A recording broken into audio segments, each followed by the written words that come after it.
Hey guys, welcome back to yet another of my pool plan videos.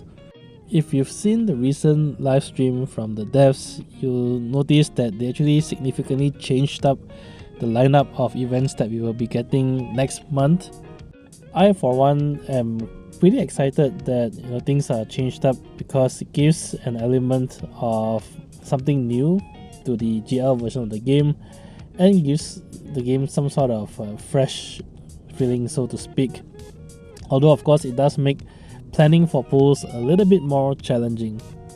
In this video, I'll be covering the next two events we will be getting in GL, which will be Act 4 Chapter 3 Part 2, featuring the release of Rosa's FRBT, followed by Dorgann's Lost Chapters.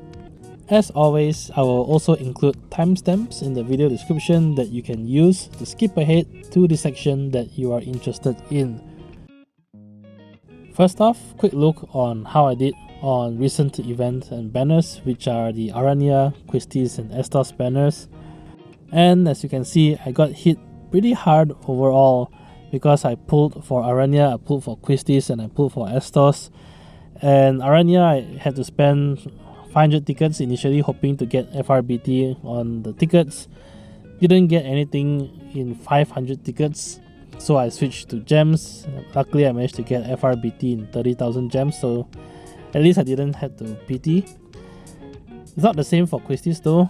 I spent 200 tickets initially for Quistis, also didn't get anything, so I went in with gems. And I had to PT Quistis PT, which was really painful. And I'm not even sure whether that was a wise decision because I haven't actually used Quistis yet. Although I suppose she would come in handy in future lockout fights.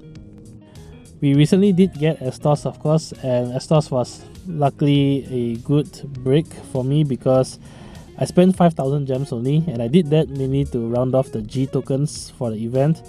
And then I went in with tickets and I managed to get his PT and FR in 190 tickets. So finally, something good. In total, I spent 890 tickets over these three events and a whopping 115,000 gems.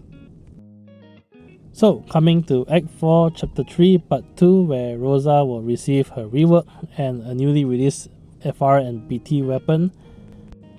Rosa does receive quite a massive rework because her kit is pretty outdated. So firstly her S1 receives a damage rework, and I think what's really notable is that her S2, which is Prey, now becomes instant turn and also receives 3 additional uses. And when you use Prey with Rosa, it also extends the buffs on herself by 1 turn, essentially making sure that her buffs do not fall off while you are spamming Prey. This also means that Rosa now becomes a very reliable force gauge charger. On top of that, Rosa's EX also receives the usual damage rework. Her EX buff will now be present at battle start, which is a huge change for her. And the EX buff that she gets is now extended by 2 turns when she uses her EX to last for a total of 6 turns. Her LD and her aim attack, which is the attack that she gets after using LD, now receives a very good damage rework. Aim in particular now has 8 HP dumps.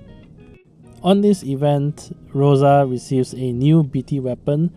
Upon use of her BT, she gets an 8-turn BT aura, and the aura provides the entire party with attack plus 50%, brave gains plus 50%, brave damage cap plus 20%, HP damage plus 20%, HP damage cap plus 30%, and overhealing plus 20%, which means that you can heal up to 120% of your max HP. Additionally, in a somewhat similar fashion to both Sarah and Braska, Rosa's BT now also enables her to do an additional follow-up attack anytime she takes a turn. Take note that this only triggers on Rosa's turn, not on any other party member's turn. But it triggers an additional attack called Holy Blade after each of her turns. And this is an AoE HP attack that does 3 dumps and it does full damage across the entire enemy party. And notably, this attack also batteries the entire party based on the damage that is dealt, and also heals the entire party up to 20% of your max HP. Rosa gets a new force weapon, Her force attack grants her 10 turns of a signature Rosa's Prayer buff, which is the same buff that you get when you use Pray. Rosa's FR conditionals are very noteworthy and very general, which makes her a great main force weapon user. First conditional is if you end your turn having at least 100% of your HP, you get plus 45%. And the second conditional is if you end your turn and your entire party has 10 or more buffs, you get plus 30%.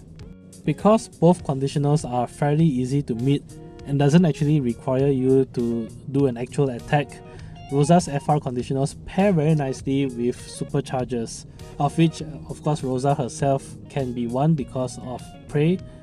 This means that if you use some sort of supercharging or force gauge charging ability when Rosa's FR is active, you will likely get roughly 120 or 125% force gauge bonus on that turn. Kurasame makes a return on this event as well, and he is the featured character on the second banner. Kurasame does not get a rework though because he is a fairly recent unit and he already did have his FR and BT weapon released before, so this is more a rerun for him. Doesn't make him a bad character because his kit is actually still pretty powerful, and I do like Kurasame's BT effect.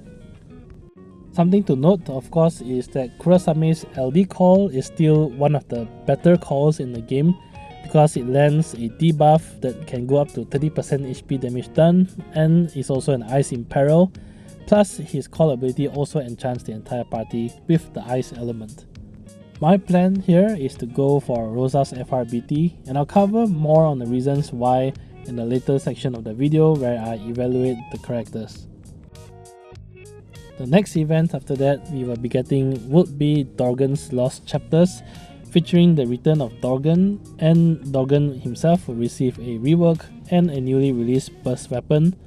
Alongside Dorgann, the second banner will feature his son Bartz. Bartz will be getting a major rework because he hasn't been featured for quite a long time, and Bartz will also get a newly released FR weapon. So starting off with Bartz, Bartz S1, S2 and EX will receive a damage rework. His EX buff now also packs an additional party-wide HP damage plus 20% and also enchants the entire party with the wind element, which is quite nice because before this, the only way that he enchants the party with the wind enchant is through his BT weapon. Strangely enough, his LD doesn't really get a damage rework, but it does now restore one skill use of his double hand, which I guess is nice to have, but I don't think it's really needed for Bartz. Bartz's BT weapon gets a slight adjustment, where at 2 stacks, the BT weapon now also provides the entire party with HP damage cap up plus 30%. As mentioned, Bartz does get a newly released force weapon on this event. Upon use, Bartz's force weapon will gravity shave the enemy's brave down to 0 before it does the brave attack, which essentially means that it is a guaranteed break on the enemy. Bartz's FR is pretty solid overall because with him in the party, you should be very easily able to meet both the conditionals. His first conditional is if you do a wind elemental attack during your turn, you get plus 45%, and the second conditional just requires you to hit elemental weakness damage for another plus 30%. Since Bartz himself can enchant and imperil the wind element, you should always be hitting both the force conditionals as long as you are using some sort of attack that can be enchanted.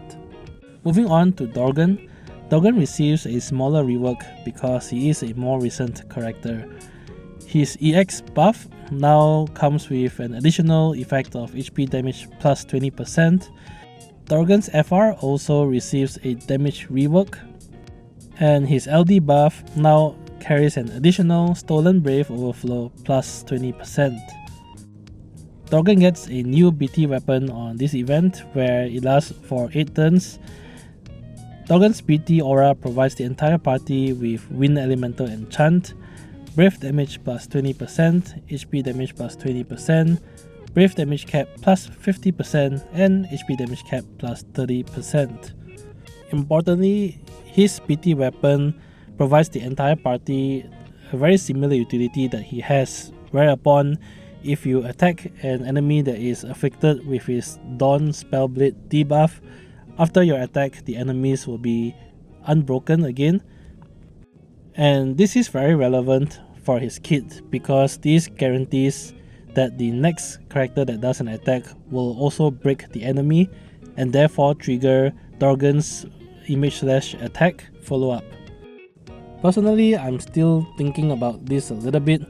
I don't really have a lot of interest in Bartz, but I do have quite a lot of interest on Dorgann because I actually skipped him the first time around when he was released, and that was one of the regrets that I had. I am very likely going to pull for Dorgann. The only thing that's sort of holding me back a little bit is the fact that I've actually spent quite a lot of resources recently, and we do have quite a lot of great characters coming up as well. So resource wise it's a little bit of a pinch for me, but Dorgann's kit is pretty tempting, I have to say. In this section of the video, I'll be going into a little bit more detail on how viable or how strong the characters are in the current meta, and some sort of recommendation on who to go for if you are limited in your resources such as gems, tickets and ingots.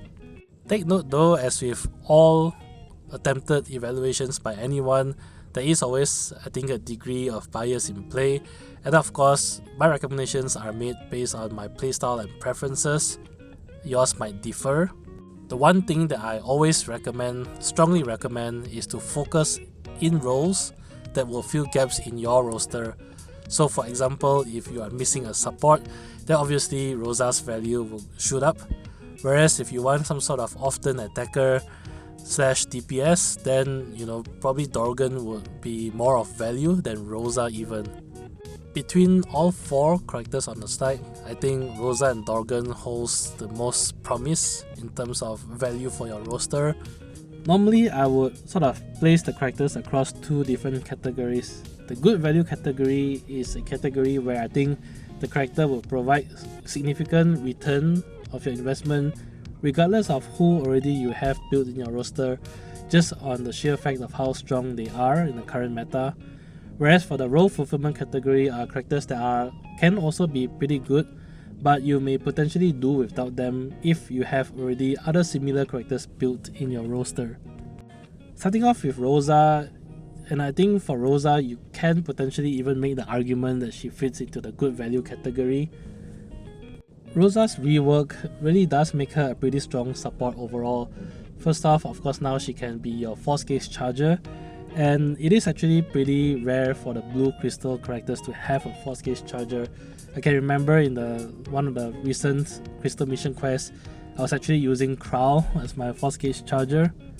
On top of this, something very valuable for Rosa is that her force conditionals are very easy to meet, meaning that you can slot her in your party, she can help you charge your force gauge, and she can also enter force time, and you are more or less guaranteed the plus 75% FR bonus per turn regardless of who else you use in your party. In that fashion, I think she bears a lot of similarities with Penelo.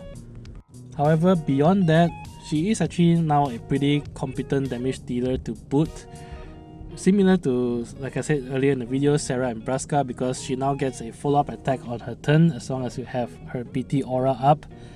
Personally, I'm not a very big fan of this function because I really feel that if a character is a support character, then you probably want to bring another character to deal damage instead.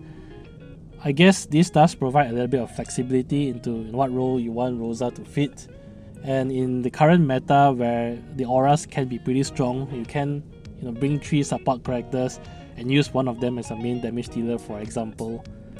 In which case, of course, Rosa would be an excellent choice. One of the drawbacks with Rosa though is that she is a bow weapon user, and the bow ultimate weapon is currently not a very common one that many people have. The only reason why I didn't put her in the good value category, but you can see I place her very close to it, is that I have to say that none of her kit is truly unique. There are of course other options for a force gauge charger. There are many other great options for the force conditionals. You don't really need Rosa for that. The main attraction though for Rosa is that she has all of this packaged into one character. Moving on to Dorgann. Dorgann is a pretty strong off-turn attacker, and the only thing I guess about Dorgann is that he can be fairly complicated, because if you want to use Dorgann, you need to plan and find a way to maximize his follow-up attack, because that's where a lot of his damage comes from.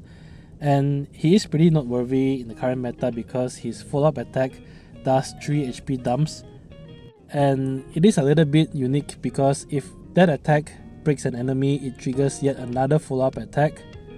So if you build a party around him where you can guarantee a lot of breaks and re-breaks or enemies brave manipulation, such as with Sephiroth's BT aura, then Dorgann will really shine. He does also help provide the Wind Enchant and Wind Emperor. All that being said, he does face stiff competition with other off-turn attackers. Of course, we recently had Core who received his PT and FR. And for the GL version of the game, we will be getting Wise as well as an earlier character. They don't invalidate Dorgann, I have to say, because you can of course use Dorgann alongside them.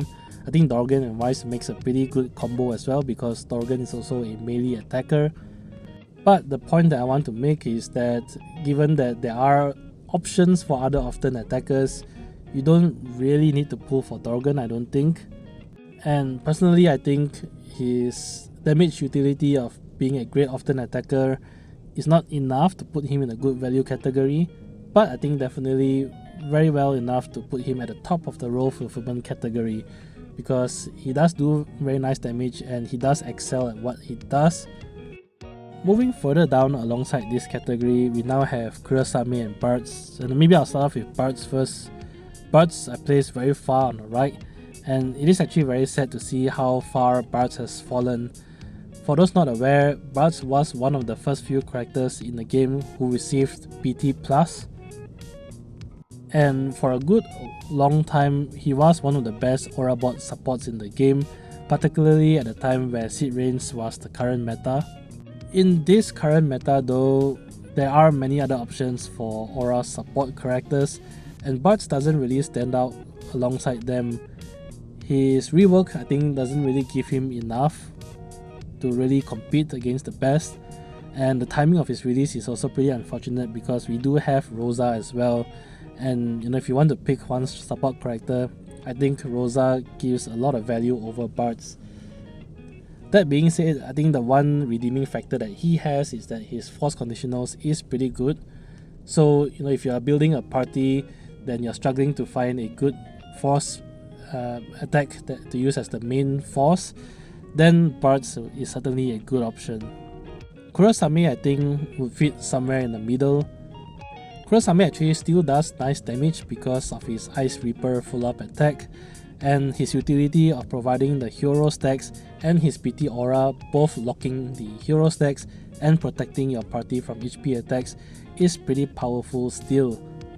Relatively speaking though, I think if you are limited in resources, then he doesn't offer as much as Rosa and Dorgann, although of course admittedly the roles are different across these characters, but in terms of sheer value of the characters, there are probably other characters you can use rather than Kurasame, but not a lot more you can use over Rosa and Dorgann based on the utility and value that they bring to your party. So that's it for this pull plan video. In summary, I will be pulling for Rosa's FRBT. I really do like her kit, and I really want to have a blue crystal character Force Gauge Charger. I'm still thinking a little bit about Dorgann, mainly because I am hurting in resources, but I did save quite a lot in the Lufenia era, so this could potentially be the time where I start splurging to build up my roster. Still thinking about it, but likely that I will actually be pulling for Dorgann. I will be skipping both Kurasame and Bartz banners. I already have both Kurasame's FRBT, and I do have Bartz green, so I might get lucky and get Bartz FR on Dorgann's banner. Who knows? Thanks for watching, and I'll see you guys in the next pull plan video. Bye!